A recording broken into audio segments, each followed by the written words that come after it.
जय जगन्नाथ जय महालक्ष्मी पुणी थे स्वागत जनाऊँ मोर यूट्यूब चैनल आर्थ स्टोरी को।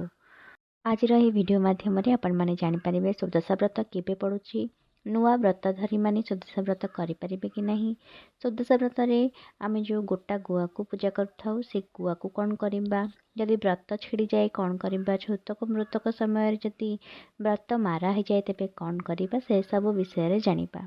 विषय वस्तुटी आरंभ करने पूर्व जो मैंने मो चैनल रे नुआ अछंती मो चैनल टी को सब्सक्राइब करी ऑल बटन रे क्लिक कर दियंतु।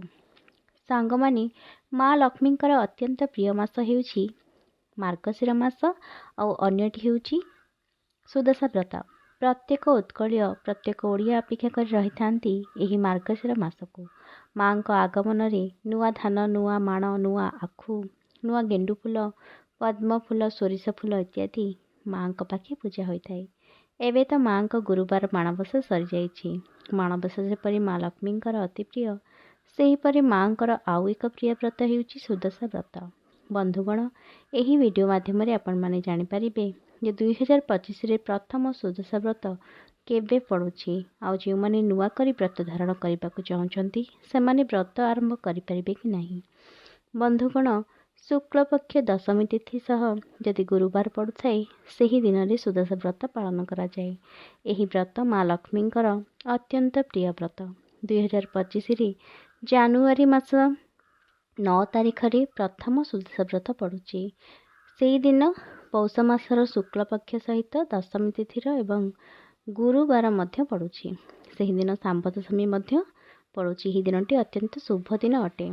सुदशा व्रत पई केउ वर्ष गोटे थर पड़ी थाए पुणी तो केउ वर्ष दुई थर पड़ी थाए एवं केउ वर्ष पड़ी भी न थाए। तेणु सुदशा व्रत केबे पड़ुछि सेटा केही केबे कहि परिबे नहीं। जो माने पूर्वर सुदशा व्रतधारी से माने तो विधि विधान सहित माँ पूजा करेंगे। जेहेतु यही सुदशा व्रत पौष मसरे पड़ापी जाऊँगी तेणु यही व्रत को नुआ व्रतधारी माने करें नहीं, कारण पांजिरे मध्य उल्लेख नहीं जे नुआ व्रतधारी माने करें कि नहीं बोली। तेणु सरल भाव में कहवाक गले माघ मासरे यदि शुक्ल पक्ष होता एवं दशमी तिथि होइथिबो एवं गुरुवार जदि पड़ुथिबो सेही तिथि रे ही विवाह कार्य हो पारिबो, शुभ कार्य हो पारिबो, नुआ व्रत आरंभ कर जाई पारिबो। तेणु नुआ व्रतधारी माने एही पौष मासरे सुदशा व्रत आरंभ करेंगे नहीं। एबे आसंतु जानिबा पूजा विधि कौन रही। सांग माने पूर्व दिन राति घर पोछापोछि करदेबा उचित। ठाकुर घर पोछापोछि करदेबे। अईठा बासन सबू जहाँ राति माजिदेबे। सकाळु सकाळु उठी स्नान करी गोटे खटुली किंबा पीढ़ा उपरे कपड़ाटे पकई दिंतु। लक्ष्मी को धन देवा गोटे फोटो एवं दुई हाथी थिबे सेमिति एक फोटो जमती लक्ष्मी धन देउछंती आशीर्वाद करुछंती सेमिति एक फोटो रखिकी आपण माने पूजा करेंगे। माँ को चंदन सिंदूर लगे देबे। हाथी माँ जहाँ बाहन तांकु मध्य चंदन सिंदूर लगे देबे। जदि गोमती चक्र रखिछंती ताकु मध्य चंदन सिंदूर लगे देबे। तापरे 10टी बरकोली पत्र को माँ को खटुली रे गोटी गोटी करी 10टी को रखिबे। 10टी दुब आनी मध्य गोटी गोटी करी माँ को खटुली रखिदेबे। तापरे 10टी गुआ आनिबे। गुआ को गोटे पात्र रे टिके गंगा जल पकेबे, टिके हळदी गुंड पकेबे, अगरू पकेबे। से सब पकेकी 10टी गुआ को आपण माने सेथिरे धोई दियंतु। तापरे माँ को खटुली रे जेउठी दुब बरकोली पत्र रखिछंती सेठी गोटी गोटी करी 10टी गुआ को रखि दियंतु। सब गुआरे चंदन सिंदूर लगे दियंतु। 10टी धला फूल किंबा हळदिया फूल दियंतु। गुआ उपरे मध्य से फूल को दियंतु। तापरे जोठी आपण माने से बरकोली पत्र दुब गुआ को रखिछंती सेठी 10टी धला चाउल नेकी गोटी गोटी करी सेठी दियंतु। तापरे धला व्रत को आनिकी हळदी पानी धोई दियंतु।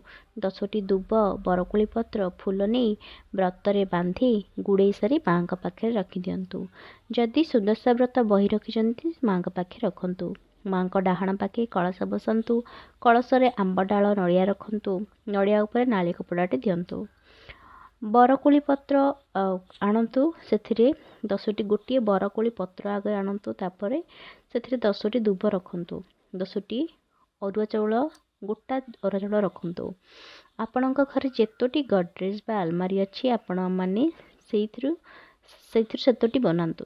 आप गोटे आलमारी अच्छे तो गोटे बनातु। जो प्रोसेसटा कहबी एटा कले आपण मानक घरे माँ लक्ष्मी सबु बेले रही।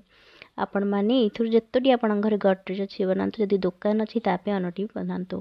प्रथमे बरकोली पत्रटी आणतु, से 10टी दुब रखु, 10 गोटी गोटा अरुआ चाउल को रखी दिंतु। तापर बरकोली पत्र को साइज रे गुड़े दे एक धला सूता बांधी दिंतु। तापर सेटिकी माँ पाखे रखी दिंतु। जेतोटी आपण करछन्ती सब को नहीं माँ पाखे रखी दिंतु।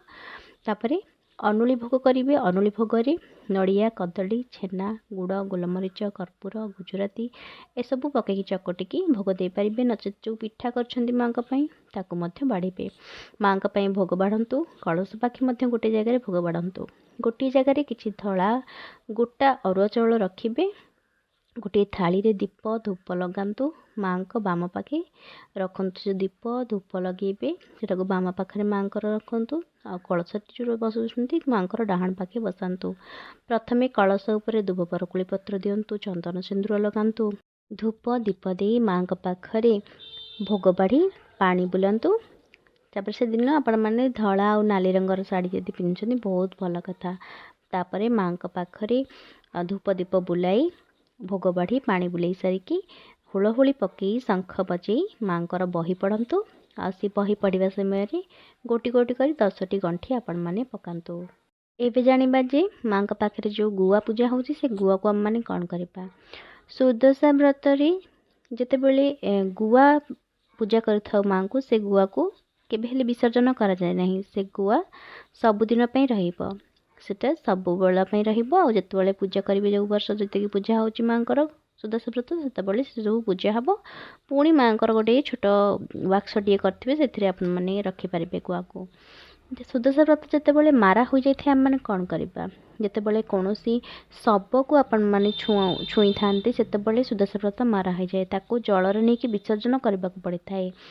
मृतक कार्य व्रत हाथ में रहा उचित नुहे। शुद्धि क्रिया सरिबा परे कंचा क्षीर रे धोई व्रत रे हलदी लगे हाथ में व्रत धारण करने उचित।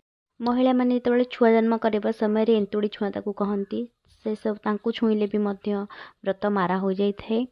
सांग माने जदि कौन कारण आपण मानक पाखरे सुदशा व्रत नाही तेबे आपण माने तुलसी काठी हेउ, तुलसी पत्र हेउ, तुलसी माला हेउ कंठरे परिधान करें। तुलसी काठी को पाखरे रखिपारे। जदि आपण मानक पाखरे सुदशा व्रत कौन कारण भी नाही ताले आपण माने ए सब जिनस करें। जदि व्रत छेड़ी जाई थाए आउ व्रत को बदलैवा चाहूँगी कौन भल दिन में व्रत बदलांतु नहीं। कौन भल तिथि व्रत काढ़ंतु नहीं।